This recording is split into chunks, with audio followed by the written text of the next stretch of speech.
So hello students, I know lectures are coming back to back because मैंने आपको बहुत बार बताया है कि हमारा सिलेबस पीछे चल रहा है एंड अगर मैं आपको बहुत कुछ एक्स्ट्रा भी पढ़ा रही हूँ तो मुझे थोड़ा टाइम लगेगा चीज़ों को कंप्लीट करने के लिए.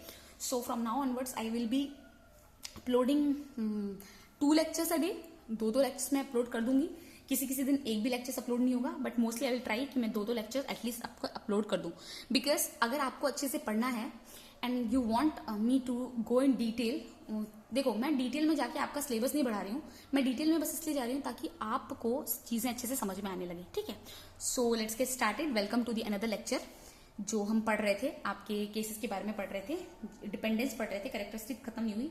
और जब मैं चीजें आपका नोट्स बनाती हूँ तो मुझे लगता है चीजें जल्दी खत्म हो जाएंगी. बट जब मैं एक्सप्लेन करती हूँ तो जब एक्सप्लेन होते होते चीजें बहुत एक्सटेंड कर जाती हैं. क्या हो जाती है? एक्सटेंड कर जाती है, इसलिए बहुत ज्यादा टाइम लग जाता है.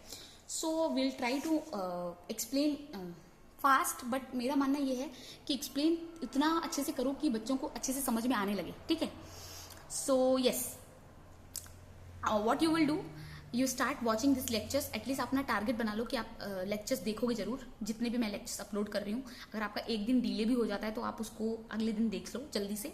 एंड ज़्यादा से ज़्यादा 2x की स्पीड पे देखो या फिर 1.75 की स्पीड पे देखो. Because I am not saying very, इतना ज़्यादा जल्दी नहीं बोल रही हूँ क्योंकि कुछ बच्चों को मेरा एक्सेंट समझ में नहीं आ सकता है.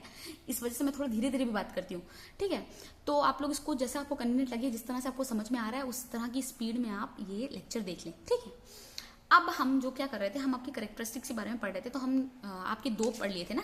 हमने आपका जो इक्विलिब्रियम कांस्टेंट के बारे में पढ़ रहे थे वो डिपेंड करता है मोड ऑफ रिप्रेजेंटेशन के अंदर. हमने मोड ऑफ रिप्रेजेंट के अंदर दो केसेस देख लिए थे, ए एंड बी.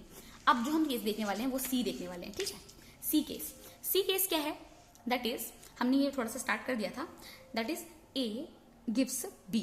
ए क्या बना रहा है आपका? बी. मतलब ये इक्वेशन दे रखी है ए बी. इसको हमने इक्वेशन 1 मान लिया, इसको हमने इक्वेशन 2 मान लिया. एक्स आपका वाई दे रहा है. ठीक है, सिंगल यूनिमोलिकुलर रिएक्शन है, मतलब एक ही मॉलिक्यूल कंबाइन करके आपका प्रोडक्ट बना रहा है. राइट. इस वाले का हमने इक्विलिब्रियम कांस्टेंट को के मान लिया, K1 मान लिया. एंड इस वाले का हमने इक्विलिब्रियम कांस्टेंट को K2 मान लिया. ठीक है, अब हम क्या कर रहे हैं, हम इसका इक्विलिब्रियम कांस्टेंट आपको लिखने बोलेंगे. आप कैसे लिखोगे? फर्स्ट वाली इक्वेशन का अगर आप इक्विलिब्रियम कांस्टेंट लिखोगे तो आप ऐसे लिखोगे, K1 is equals to B divided by A. Right, b divided by a कर दोगे equilibrium constant. Right, b divided by a. अब दूसरा equilibrium constant K2 is equals to y, मतलब कंसंट्रेशन या active mass of y divided by active mass of x, या concentration of y divided by active concentration of x. Right, ये आपने K1 K2 निकाल लिया. अब मैं क्या कर रही हूँ, क्योंकि हमको इन दोनों के बीच में रिलेशन निकालना है, K1 एंड K2 के बीच में. तो हम क्या करेंगे, हम इन दो इक्वेशन को ऐड कर रहे हैं. ठीक है, क्या कर रहे हैं, हम इन दो इक्वेशन को ऐड कर रहे हैं. Adding equation 1 and 2. तो जब हमने इस क्वेश्चन को ऐड किया, इस तरह के क्वेश्चन आपके एग्जाम में आ सकते हैं. हम इसके बाद एक क्वेश्चन भी लेंगे ताकि आपको चीजें अच्छे से क्लियर हो जाए. ठीक है, तो ए बी एक्स वाई, हम इन दोनों इक्वेशन को ऐड कर देंगे. जब हम इन दोनों इक्वेशन को ऐड कर देंगे तो आपको पता है लेफ्ट हैंड साइड ऐड हो जाएगा, राइट हैंड साइड ऐड हो जाएगा. तो ये इक्वेशन कैसे बन जाएगा? ए प्लस एक्स, ये आपका इक्विलिब्रियम का सिंबल, बी प्लस वाई. ठीक है, a plus X, B plus Y. ठीक है, अब हमने इसको तो K1 एंड K2 इक्विलिब्रियम मान लिया था. इस इक्वेशन के इक्विलिब्रियम को हम Ke मान रहे हैं. ठीक है, Ke मान रहे हैं. अभी आप ये सब मत देखो, ये वाली चीजें मत देखो, आप कंफ्यूज हो जाओगे. ठीक है, ये मत देखो, बस इतना समझो कि a प्लस एक्स है, ये b प्लस वाई बन गया. इसका इक्विलिब्रियम कांस्टेंट को हमने Ke मान लिया. क्या मान लिया? Ke. अब कैसे निकालोगे इसका इक्विलिब्रियम कांस्टेंट? इस इक्वेशन का इक्विलिब्रियम कांस्टेंट कैसे निकालोगे? Kc is equals to active masses of product divided by active mass of reactant, या फिर concentration of product divided by concentration of reactant. Concentration of product क्या है आपका? Active mass of B, active mass of C. कोई stoichiometric coefficient नहीं है यहाँ पर, इसलिए हमने बी और वाई लिख दिया. यहाँ पर भी कोई स्टोकियोमेट्रिक कोफिशिएंट नहीं, इसलिए हमने ए एंड एक्स लिख दिया. अब आप देखो, B by A, Y by X क्या है? ये आपका K1 है. राइट, बी बाई ए, ये आपका K2 है, y by x. Right, this one will become K1 and this one will become K2. B by A and this is y by x. So B by A, y by x, B by A is equals to, this is K1 and y by x is, this is what? K2. ठीक है, so KE is equals to K1 dot K2. क्या हुआ? KE is equals to K1 dot K2. Right, so K is equals to, इस हिसाब से जो हमारी relationship बनी, जब हमारा दो रिएक्शंस को हम प्लस कर रहे हैं मतलब ऐड कर रहे हैं, तो जो हमारा इक्विलिब्रियम कांस्टेंट हो रहा है वो दोनों इंडिविजुअल रिएक्शन का मल्टीप्लीकेशन हो रहा है। क्या हो रहा है? मल्टीप्लीकेशन हो रहा है। That is K is equal to K1 dot, ये डॉट क्या है? ये मल्टीप्लीकेशन ही है ना, ये डॉट बेसिकली मल्टीप्लीकेशन ही है, आपको पता ही होगा, ये सिंबल तो होता है ना K1 K2। तो आप समझ रहे हो, जब कोई दो इक्वेशन को आप ऐड कर रहे हो तो उन दोनों का उसका जो कंबाइंड जो इक्वेशन है उसका इक्विलिब्रियम कांस्टेंट है वो multiplication of what? Equilibrium constant of first equation and multiply equilibrium constant of second equation. तो ये रिलेशन आपको समझ में आ गया। अब आपकी नेक्स्ट कभी भी कोई ऐसी इक्वेशन होगी जहां पर आप ऐड कर रहे होगे इक्वेशंस को, तो इक्विलिब्रियम कांस्टेंट फाइनल इक्वेशन का क्या होगा? K1 multiply K2। अभी आपको शायद इसका यूज समझ में नहीं आ रहा होगा, आप कैसे करोगे। हम अभी एक एग्जाम्पल जल्दी ये खत्म करते हैं, हम एक एग्जाम्पल करने वाले हैं और आपको उसके बाद समझ में आ जाएगा अच्छा इसको कैसे करते हैं, आपको एकदम चीजें एकदम क्रिस्टल क्लियर हो जाएंगी अच्छी तरीके से। ठीक है, तो उसके लिए टेंशन नहीं लेना है, वो आराम से हो जाएगा। ठीक है, नाउ जो नेक्स्ट चीज हम करने वाले हैं वो ये है, दैट इज एग्जाम्पल। अब आप मान लो मैंने, हाँ इन जनरल मैं आपको एक चीज बता देती हूँ, हमने यहाँ पे क्या किया? ऐड कर लिया। ठीक है, ऐड कर लिया तो हमारा ये मल्टीप्लाई हो गया। ठीक है, मल्टीप्लीकेशन हो गया। अब आप बताओ, जैसे ही ये दो इक्वेशन ले लो, हम इसको माइनस कर देते, सब्सट्रैक्ट कर देते ऐड की जगह, तो मैं बता रही हूँ तो इक्विलिब्रियम कांस्टेंट क्या होता है? डिवाइड हो जाता, K1 डिवाइडेड बाई K2। ये हमने पढ़ा था ना, बेसिक प्रॉपर्टी का रूल है, जब हम दो चीजों को ऐड करते हैं तो फाइनल इक्वेशन जो आती है वो multiplication of both the to.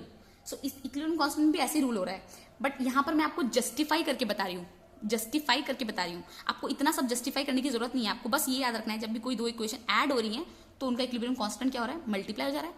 जब कोई दो इक्वेशन सब्सट्रैक्ट होंगी तो उनका इक्विलिब्रियम कांस्टेंट क्या हो जाएगा? डिवाइड हो जाएगा। कैसे होगा वो हम अभी आपको एग्जाम्पल लेते हैं और करके बताते हैं। आप चाहो तो वीडियो को यहाँ पर पॉज करो और ये दो इक्वेशन को कंसिडर करो और आप खुद से भी सॉल्व कर सकते हो। ठीक है, just you pause the video here itself and m जो हमने लिखा है mn, जो m is in equilibrium with n, इसको हमने इक्वेशन 1 मान लिया। p is in equilibrium with q, इसको हमने इक्वेशन 2 मान लिया। ठीक है, इसको हमने इक्विलिब्रियम 1 और इसको हमने इक्विलिब्रियम 2 मान लिया और ये इक्वेशन को हमने ऐसे सॉल्व किया है। तो आप चाहो तो वीडियो को भी यहाँ पर पॉज करो और ये चीज को खुद से ट्राई करने की कोशिश कर सकते हो, कर लोगे यहाँ पर आराम से।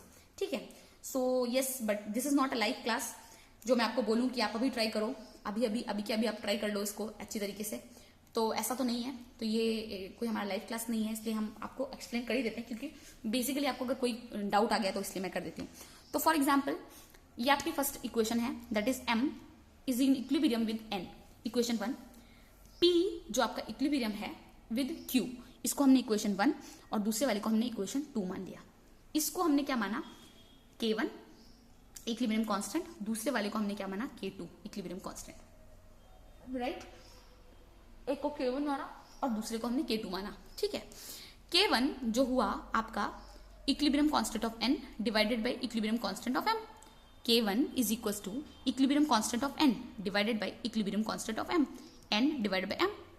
K2 क्या हुआ? अगेन आपका product side, concentration of product divide by concentration of reactant, या फिर active mass of product divided by active mass of reactant. K2 क्या हुआ? Q divided by P। ठीक है, इतनी चीजें क्लियर हो गई। अब हम क्या करने वाले हैं? सब्ट्रैक्टिंग इक्वेशन 1 एंड 2, इक्वेशन 1 2 को सब्ट्रैक्ट कर रहे हैं। अब सब्ट्रैक्ट कर रहे हैं मतलब क्या हुआ? m माइनस p, इक्विलिब्रियम का सिंबल n माइनस q, क्या हुआ? m माइनस p मतलब डिवाइडेड बाय ये माइनस इक्विलिब्रियम का सिंबल लगाया n माइनस q। अब आपको पता है जब भी कोई हम इक्वेशन लिखते हैं तो हम इक्वेशन को ये हमने माइनस p तो मान लिया है, बट ये जो माइनस p का मतलब ये है कि इक्विलिब्रियम है तो एडिशन के फॉर्म में, बट ये जो माइनस है ये माइनस कोफिशिएंट किसका है? p का। ये -1 जो है, ये जो माइनस है ये कोफिशिएंट है, किसका कोफिशिएंट है? p का कोफिशिएंट है। अगेन ये जो माइनस है ये कोफिशिएंट किसका है? ये q का कोफिशिएंट है। तो हम इसको ऐसे भी लिख सकते हैं m प्लस माइनस क्या होगा? माइनस p ही होगा ना, m माइनस p। इसको हम m प्लस ब्रैकेट में माइनस p लिख सकते हैं, क्योंकि प्लस माइनस तो माइनस ही होगा, राइट। इसको भी हम n प्लस माइनस क्या होगा? माइनस ही होगा, तो हम इसको प्लस माइनस q भी लिख सकते हैं। अब हम बोल रहे हैं कि इस इक्वेशन का जो इक्विलिब्रियम कांस्टेंट है वो ke है। क्या है आपका? ke है। इस इक्वेशन का इक्विलिब्रियम कांस्टेंट को हम ke मान रहे हैं। ठीक है, तो ke कैसे होगा? आपको पता है कंसंट्रेशन और एक्टिव मासेस ऑफ प्रोडक्ट। ठीक, concentration of active masses of product, ये आपने एक्टिव मास ऑफ n लिख दिया, एक्टिव मास ऑफ q लिखा, बट यहाँ पे -1 है। ये माइनस जो है ये बेसिकली -1 ही हुआ ना, अगर कुछ नंबर नहीं लिखा है आगे पीछे, -2, -3, -4 ऐसा नहीं लिखा है, माइनस लिखा है, तो उसका मतलब अंडरस्टूड -1 है। और ये जो -1 है ये कोफिशिएंट है, क्या है, कोफिशिएंट ऑफ क्यू है, क्या है, क्यू का कोफिशिएंट है। तो आपने क्या किया, क्यू लिखा और टू द पावर -1 लिख दिया। क्लियर। अब प्रोडक्ट, ये आपने प्रोडक्ट का कंसेंट्रेशन लिख दिया। अब रिएक्टेंट का कंसेंट्रेशन लिखोगे एम पी, अगेन ये -1 क्या है, इसका कोफिशिएंट है, right, it will go as power, तो कोफिशिएंट को पावर में लिख दिया, तो N Q -1 M P Q -1, ठीक है, ये इतना आ गया आपका, ठीक है। अब आप देखो N M Q by P, right. अब इस क्यू को माइनस से चेंज करने के लिए अगर हम इसको डिनोमिनेटर में लिख दें तो क्या हो जाएगा, क्यू हो जाएगा नॉर्मल, सेम एज ये p -1 है, इसको हम अगर न्यूमरेटर में भेज दें, इसका उल्टा कर दें तो ये p हो जाएगा। तो हमने क्या किया, एन एम, इसको ऊपर चले गए p q, right, N M p q कर दिया, ठीक है। अब आप बताओ एन एम, जो एन एम है ये क्या है, एन एम क्या है आपका, यहां से देखो N M, N by M, this is one is your k, क्या है आपका, ये k1 है, राइट, k1 है। अब देखो p by Q, p by Q क्या है आपका, p बाई क्यू तो कुछ भी नहीं है, पर q बाई p क्या है आपका, q बाई p आपका है 2, k2, राइट। अब इस इक्वेशन को अगर आप n बाई m लिख रहे हो, इसको डिवीजन में लिख दो, तो डिवीजन में जब लिखोगे तो ये जो p है वो सबसे ज्यादा डिनोमिनेटर में चला जाएगा और उसके बाद q होगा, राइट। अब देखो हमारा जो इक्वेशन आया है, यहां पर बताते हैं, ठीक है, हमारा जो इक्वेशन आया है ये आया है k e is equals to m, यहां पर n और यहां पर q, यहां पर p आया है। आपको पता है ये जो m बाई n है ये आपका k1 आ चुका है, k1 है, मल्टीप्लाई ये आपका है q बाई p है, राइट, q बाई p है। दिस q बाई p तो कुछ भी नहीं है, बट आपको पता है p बाई q जो है वो आपका k2 है, क्या है, p बाई 2 आपका k2 है, राइट, यही तो है p by, sorry I have written something wrong, no problem, मैंने इक्वेशन नहीं देखा था। तो ये देखिए, ये यहां से देखते हैं के ई, सॉरी फॉर द मिसकॉन्सेप्ट, ये देखिए n, हम इक्वेशन देख लेते हैं, m ये हो गया p एंड ये हो गया q, right, and k1 is equals to n by m and k2 is equals to q by p, right, q by p। अब हमको ये इक्वेशन के टर्म्स में लिखना है। आपको पता है ये इक्वेशन जो है n बाई m आपका डायरेक्ट k1 है, पर देखो p बाई q कुछ नहीं है, q बाई p q क्या है, k2 है। अगर हम इस इक्वेशन को ऐसे लिखें n बाई m, ठीक है, और ये जो है ये पावर में है ना, ऊपर है ना, इसको हम डिनोमिनेटर में कर दें। डिनोमिनेटर कैसे करोगे, divided by q by p, ऐसे कर सकते हैं, देखो ऐसे कर सकते हैं ना, n by m q by p, right, q, अगर इसको आप सॉल्व करोगे तो इसको ऐसे लिखोगे ना, n बाई m, फिर ये q यहां जाएगा और ये p न्यूमरेटर में चला जाएगा, तो इसको हम लिखेंगे k1 एंड इसको लिखेंगे, इस वाले टर्म को लिखेंगे k2। इसको इतना समझने से भी जरूरत नहीं है, आप ये चीज जान लो कि k is equal to n by m p by q, और ये क्या है k2 q बाई p, तो इसका उल्टा होगा, मतलब रेसिप्रोकल हो जाएगा। तो आपने ये तो आपका k1 हो गया, इसका उल्टा कर दोगे तो क्या होगा, 1 बाई k2, 1 बाई k2 आपने लिख दिया। ये क्या है, ये k2 नहीं है, k2 is this, 1 by k2 क्या होगा, p बाई q, तो 1 by k2, so 1 multiply with k1 by k2, ये इक्वेशन आ गई आपकी। तो अच्छे से समझ में आ गया होगा, मुझे लग रहा है कि ये बेसिक मैथमेटिक्स को मैं ज्यादा एक्सप्लेन कर रही हूँ और लेक्चर ज्यादा लंबे हो रहे हैं, तो ये इतना समझ में आ गया होगा। तो एक चीज आपको समझ में आ गई होगी कि जब हम एडिशन कर रहे हैं तो इक्विलिब्रियम कांस्टेंट क्या हो रहा है, आपके इंडिविजुअल इक्विलिब्रियम कांस्टेंट का मल्टीप्लिकेशन हो रहा है। जब हम सब्ट्रैक्ट कर रहे हैं तो जो आपका इक्विलिब्रियम कांस्टेंट है वो दो इक्विलिब्रियम जो आपके इंडिविजुअल इक्विलिब्रियम कांस्टेंट का डिवीजन है, ठीक है, डिवाइड है, के is equal to k1 by k2। तो ये दो इक्वेशन आपको, ये जो इतने हमने फॉर्मूले पढ़े, के ई ये वाला, k is equal to k1 dot k2, k is equals to k1 divided by k2, and this one also stoichiometric coefficient, and this one k is equals to reciprocal of this and k is equals to square of this। तो ये आपको इतनी सारी चीजें याद रखनी है, question solve करते समय आपका काम करेगा, ठीक है। नाउ नेक्स्ट चीज जो हम पढ़ने वाले हैं दैट इज, एक इक्वेशन देखते हैं, क्वेश्चन देखते हैं और आपको चीजें अच्छे से समझाने की कोशिश करते हैं और चीजें सब समझ में आ जाएंगी। Now H2 plus I2 gives 2HI, क्या बना रहा है, H2I2 आपका 2HI बना रहा है। सारे इक्वेशन आपकी गैसेस फॉर्म में, ठीक है। यहाँ पर K की वैल्यू दे रखी है आपको 49, क्या दे रखा है, 49 दे रखा है। दूसरी इक्वेशन आपको दे रखी है HI gives half H2 plus half I2। ये तो सेम हमारी वही क्वेश्चन होगी, इक्विलिब्रियम कांस्टेंट शिफ्ट हो रहा है, राइट, इक्विलिब्रियम कांस्टेंट शिफ्ट हो रहा है, सेम वही इक्वेशन होगी। अब इस केस में आपको Ke की वैल्यू निकालनी है सेम। अब आप बोलोगे ये तो सेम इक्वेशन है, हम इसका रेसिप्रोकल हो जाएगा, क्या हो जाएगा, Ke जो होगा रेसिप्रोकल हो जाएगा। तो रेसिप्रोकल कैसे हो जाएगा, K इज इक्वल टू 1/49 हो जाएगा। आपके हिसाब से ऐसा होना चाहिए, राइट। बट क्या ये दोनों इक्वेशन एकदम सेम है, नहीं। यहाँ पर HI है, यहाँ पर हाफ H2 है, हाफ I2 है, यहाँ पर H2I2 2 है। तो ये इक्वेशन एकदम सेम तो है, ठीक है। तो हम सबसे पहले क्या करेंगे, मैं बता रही हूँ इसको सॉल्व करने का एक तरीका। आपको Ke निकालना है, राइट। तो आप सबसे पहले तो इस इक्वेशन को ले लो, इस इक्वेशन का आप Ke निकाल लो। Ke कैसे निकालोगे, प्रोडक्ट साइड का कंसंट्रेशन लिख दो, H2 half I2 half divided by HI, ठीक है, डिवाइडेड बाई HI लिख दिया आपने, ये आपकी Ke हो गया, ठीक है, Ke हो गया हाफ हाफ। अब आपको पता है K का, अब आप एक काम करो, आपको देखना पड़ेगा K जो ये K है, ये 49 जो इसकी वैल्यू आई है, इस K का फॉर्मूला क्या आ रहा है, मतलब कैसे आ रहा है फॉर्मूला, हम इसको भी लिख देते हैं, इसका भी इक्वेशन लिख देते हैं।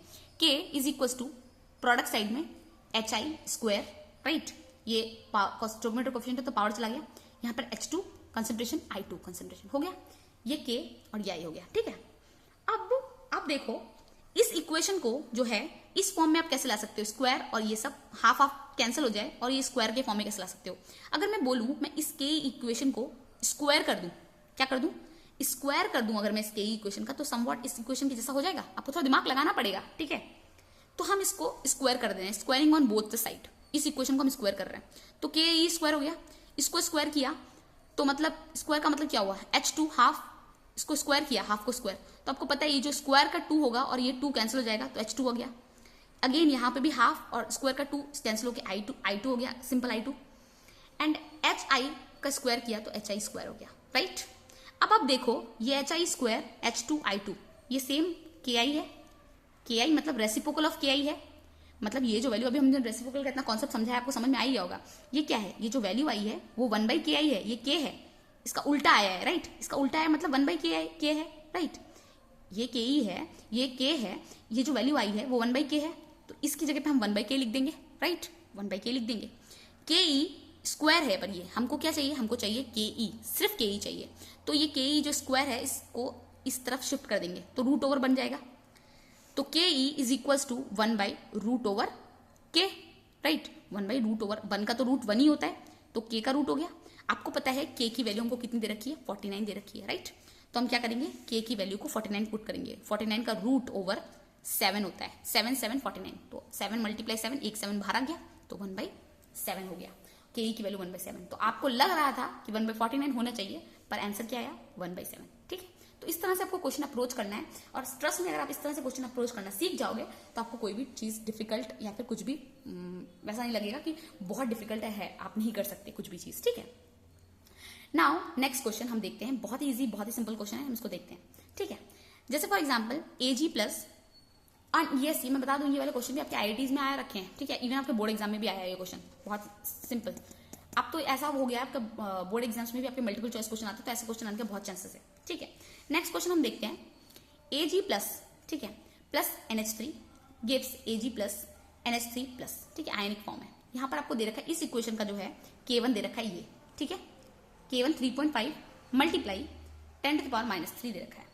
दूसरी इक्वेशन दे रखी है आपको AgNH3 plus NH3 gives AgNH3 whole 2 plus, क्या दे रखा है, ये दे रखा है होल 2 प्लस। देखो यहाँ पर क्या डिफरेंस है, NH3 है, यहाँ पर कोई 2 नहीं है, यहाँ पर NH3 है प्लस दे रखा है, यहाँ पर होल 2 दे रखा है NH3 प्लस, ठीक है। इस इक्वेशन का क्या दे रखा है आपको Ke, दोनों इक्वेशन में फर्क है, देखो Ag और अमोनिया रिएक्ट करा रहे हैं तो Ag प्लस अमोनिया बन रहा है, ठीक है, कॉम्प्लेक्स फॉर्म बन रहा है। फिर अगेन इसमें एक और अमोनिया दे रहे हैं तो ये आपका NH3 2 प्लस बन रहा है, ठीक है, ये याद रखो ये चीज। अब आपको क्वेश्चन में ये K2 भी दे रखा है, K1 भी दे रखा है, आपको पूछ रहा है find the formation constant of this, क्या बताया पूछ रहा है आपको, इस इक्वेशन का फॉर्मेशन कांस्टेंट बताओ। इस इक्वेशन का फॉर्मेशन कांस्टेंट कैसे बता पाओगे आप। अब एक चीज देखो, ये इक्वेशन बन रहा है इस प्रोसेस में, राइट, ये प्रोसेस में आप इन दोनों इक्वेशन को ऐड कर दो मिलके, ये 2 स्टेप मिलके ही तो ये बन रहा है, राइट। कंबाइनली आपको K1 एंड K2 दे रखा है। जब दोनों इक्वेशन को ऐड कर दोगे और जो फाइनल इक्वेशन आएगा, वो जो KE निकलेगा उसका, वो KE आपको क्या देगा, वही बताएगा ना फॉर्मेशन कांस्टेंट। ये इसकी वैल्यू बताएगा, वही KE बताएगा इसका फॉर्मेशन कांस्टेंट, इक्विलिब्रियम कांस्टेंट। ये फॉर्मेशन कांस्टेंट मतलब इक्विलिब्रियम कांस्टेंट, फॉर्मेशन कांस्टेंट में कंफ्यूज मत हो। फॉर्मेशन कांस्टेंट मतलब इक्विलिब्रियम कांस्टेंट। इक्विलिब्रियम कांस्टेंट किसका, इसका। अब ये बनने के लिए आपके 2 स्टेप लग रहे हैं। First step is this one and second step is this one. इन दोनों इक्वेशन को ऐड कर दो, इन दोनों इक्वेशन को ऐड कर दो, तो जो फाइनल इक्वेशन होगा, जो फाइनल इक्वेशन का हम क्या करेंगे, हम फाइनल इक्वेशन का कांस्टेंट निकालेंगे KE, ठीक है। जो हम फाइनल इक्वेशन का इक्विलिब्रियम कांस्टेंट निकालेंगे, वही इक्विलिब्रियम कांस्टेंट जो होगा वो इसकी वैल्यू देगा, ठीक है। वही इसका फॉर्मेशन बताएगा, वही पूछ रहा है आपको। फॉर्मेशन कांस्टेंट मतलब इक्विलिब्रियम पूछ रहा है, डायरेक्टली बताओ equilibrium constant for this formation of this reaction कैसे बन रहा है। तो ये बन रहा है, ये 2 इक्वेशन से आप क्या करोगे, ऐड कर दोगे। और आपको एक चीज अच्छे से पता है, जब भी हम इक्वेशन ऐड करते हैं तो क्या होता है, उनके इंडिविजुअल इक्विलिब्रियम कांस्टेंट क्या करते हैं, क्या हो जाते हैं, मल्टीप्लाई हो जाते हैं। जब हम इक्वेशन ऐड करते हैं इंडिविजुअल कांस्टेंट मल्टीप्लाई हो जाते हैं। क्या करेंगे, एडिंग इक्वेशन 1, इसको मान लिया हमने 1 एंड इसको मान लिया हमने 2, 1 और 2 मान लिया।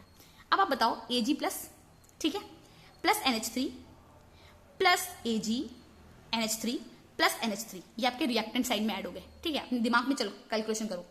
सेकेंड इक्वेशन में AgNH3 plus plus AgNH3 whole 2 plus. अब बताओ रिएक्टेंट साइड में जब हमने ऐड किया तो आपके 2 बार NH3 आए, तो Ag plus 2NH3 plus AgNH3 plus आ गया रिएक्टेंट साइड में, राइट। प्रोडक्ट साइड में क्या हो गया, AgNH3 2 प्लस प्लस AgNH3। अब ये जो AgNH3 है ये आपके रिएक्टेंट साइड में भी और प्रोडक्ट साइड दोनों साइड में है। तो जब एक चीज दोनों साइड में होती है तो हम उसको कैंसिल कर देते हैं, तो मतलब ये चीज और ये चीज कैंसिल हो जाएगी, राइट। मैंने इतने डिटेल में यहाँ पे आपको एक्सप्लेन नहीं किया है, बट इसका मतलब ये है कि देखो, जैसे हमारा इक्वेशन था, इसको मैं एक बार समझा देती हूँ। Ag प्लस प्लस NH3, ठीक है, ये बन रहा है आपका AgNH3 प्लस कॉम्प्लेक्स बन रहा है, ठीक है। दूसरा है इक्वेशन आपका AgNH3 plus plus NH3 gives AgNH3 2 plus, ये है, ठीक है। अब इस 2 इक्वेशन को हमने ऐड कर दिया, हमको पता है कैसे ऐड होगा, Ag प्लस ऐड होगा, प्लस NH3 ऐड होगा, प्लस Ag ये भी ऐड होगा, NH3 और ये प्लस ऐड हो गया, ये भी NH3 प्लस ऐड हो जाएगा, राइट। अब ये भी प्रोडक्ट साइड में भी ऐड हो जाएगा, NH3, इसको हमने प्लस ले लिया, प्लस क्या होगा AgNH3 होल स्क्वायर प्लस, ठीक है, प्लस कर दिया, इसको प्लस कर दिया, ठीक है, ये हो गया, प्लस कर दिया। अब आपको मैं ये बोल रही थी, ये क्या होगा, देखो ये NH3 2NH3 हो जाएगा, Ag plus plus 2NH3 plus हो गया। अब मैं क्या बोल रही हूँ, ये जो चीज है AgNH3 होल प्लस, इस साइड में भी AgNH3 प्लस, ये दोनों साइड में है। दोनों साइड में जब चीजें होती हैं तो कैंसिल हो जाती हैं। क्यों कैंसिल हो जाती है, क्योंकि जब ये चीज इधर आएगी तो ये माइनस माइनस 0 हो जाएगा, राइट। तो इसलिए ये दोनों कैंसिल हो गया। तो बचा क्या हमारे पास, यहाँ पर सिर्फ AgNH3 2 प्लस बचा, ये इक्वेशन बची, ठीक है, क्लियर हुआ, ये इक्वेशन बची। तो वही यहाँ पर मैंने लिखा है, मैंने डायरेक्ट आपको शॉर्टकट में समझा दिया, अगर आपको नहीं समझाया तो मैंने डिटेल में भी एक्सप्लेन कर दिया। Adding equation 1 and 2 Ag plus 2NH3, ये आपका फाइनल इक्वेशन आ गया AgNH3 प्लस। अब आपको मैंने बताया था, जब 2 इक्वेशन आपकी क्या होती है, 2 इंडिविजुअल इक्वेशन का इक्विलिब्रियम कांस्टेंट दे रखा है और हम 2 इक्वेशन को ऐड करते हैं तो उनका इक्विलिब्रियम कांस्टेंट मल्टीप्लाई हो जाता है। आपको इतना नहीं भी लिखने से होता, आप डायरेक्ट ये करते तो भी आपका आंसर निकल आता। तो हमने क्या किया, KE is equal to K1 multiply K2।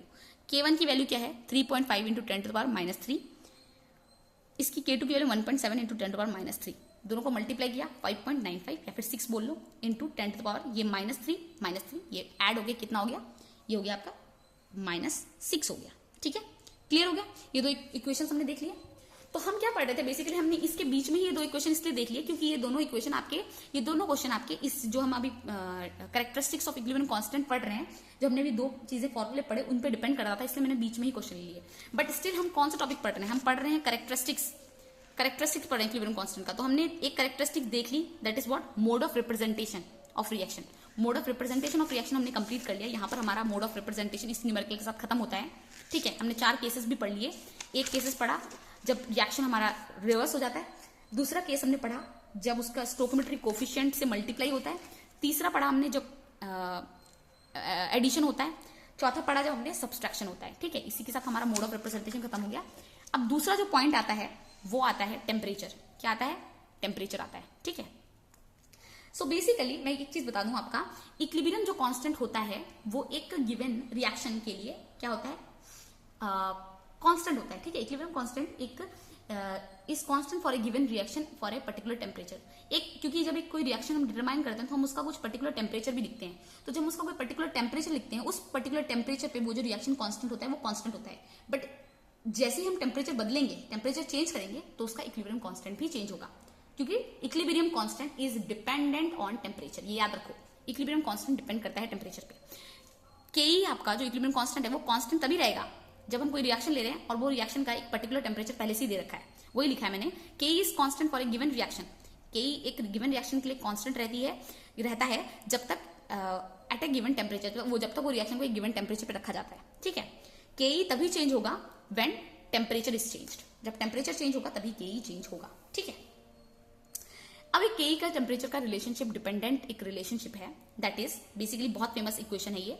log 10 मतलब log of K2 divide by K1 is equal to delta H 2.303 R T2 minus T1 divide by T1 T2। ठीक है, ये एक इक्वेशन है जो कि टेम्परेचर डिपेंडेंस बताता है इक्विलिब्रियम कांस्टेंट का, तो ये आपको याद रखनी है। ठीक है, केमिकल काइनेटिक्स में क्लास 12 में पढ़ोगे आप ये चीज, बट अभी के लिए आप ये चीज याद रख लो कि जो log of 10 K2 divided by K1 is equal to delta H 2.303 R. So again this lecture is going to be 27 minutes.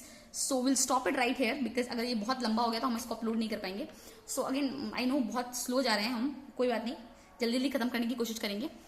Temperature dependence से हम आपका ये टेम्परेचर डिपेंडेंस एक लास्ट टॉपिक है जो बेसिकली आपका जो कैरेक्टरिस्टिक्स वो 2 ही चीज पे डिपेंड करता है, एक आपका मोड ऑफ रिप्रेजेंटेशन और दूसरा टेम्परेचर डिपेंडेंस। तो नेक्स्ट क्लास में हम टेम्परेचर डिपेंडेंस पक्का से कंप्लीट कर देंगे, उसका एक एग्जांपल भी देके।